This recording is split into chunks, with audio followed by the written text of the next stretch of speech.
Le G8 de l'Union africaine a tenu aujourd'hui donc sa deuxième réunion à Cotonou, une rencontre qui doit permettre de trouver un point d'accord pour l'élection du prochain président de la Commission de l'Union africaine. Le président Ouattara représente l'Afrique de l'Ouest au sein de ce comité. Le point de ce mini-sommet avec notre envoyé spécial à Cotonou, Viviane Haïm. Tout comme lors de la première réunion le 17 mars dernier à Cotonou, les présidents Yahi Boni, président en exercice de l'Union africaine, Alassane Ouattara, président en exercice de la CEDEAO, Jacob Zuma d'Afrique du Sud, Ali Bongo du Gabon, Idriss Déby Itno du Tchad, étaient tous présents cette fois encore à cette deuxième réunion du G8 de l'Union africaine ce lundi 14 mai à Cotonou. Était présent également le Premier ministre d'Éthiopie, Meles Zenawi. L'Algérie et l'Angola étaient représentés respectivement par le Premier ministre et le ministre des Affaires étrangères.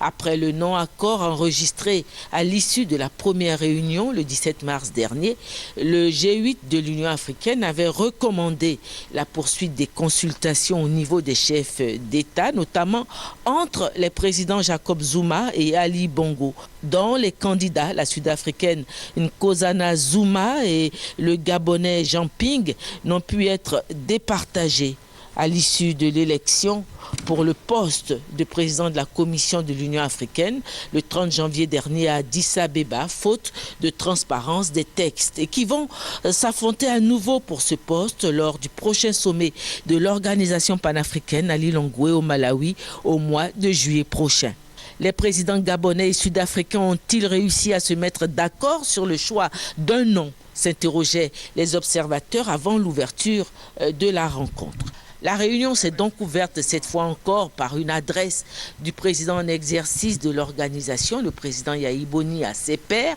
les invitant à faire preuve d'un esprit de conciliation, de fraternité et de solidarité. Au passage, le président Yahi Boni a rendu hommage au chef de l'État ivoirien, le président Alassane Ouattara, pour son dévouement à la tête de la CEDEAO. Le présent sommet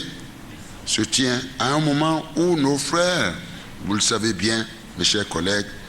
j'ai dit bien nos frères du Mali et de la Guinée-Bissau sont profondément affectés par de graves crises politiques internes. C'est l'occasion de féliciter en votre nom le président Alassane Ouattara, président en exercice de la conférence des chefs d'État et gouvernements, membres de la communauté économique des États de l'Afrique de l'Ouest, qui a accepté de s'investir dans la résolution et le retour de la paix dans ces deux pays. Je n'oublierai pas le médiateur qui a été choisi par la conférence des chefs d'État et de gouvernement des États membres de la CEDEAO. Je n'oublierai pas non plus toute la commission de l'Union africaine et également les bonnes volontés qui ont jusqu'ici appuyé les efforts des hauts responsables de notre communauté économique des États de l'Afrique de l'Ouest.